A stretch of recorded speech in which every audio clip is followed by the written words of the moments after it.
غلام دین وانی۔ میرے ایک دوست ہیں غلام دین وانی۔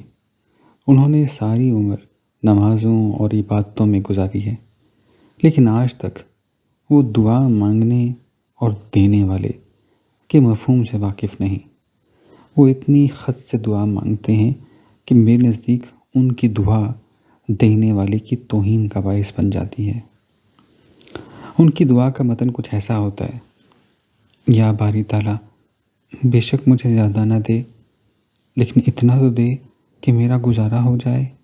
یا اللہ، اور کیا عرض کروں، تو مالک ہے، جیسے تیری مرضی۔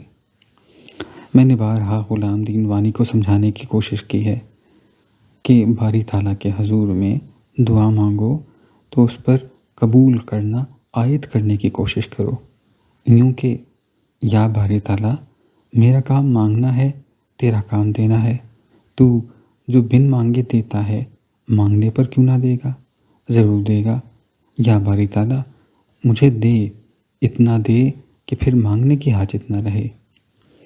بارہا میں نے وانی صاحب سے کہا، یا تو مانگو اور دینے والے پر بھروسہ کر کے مانگو، اور یا نہ مانگو۔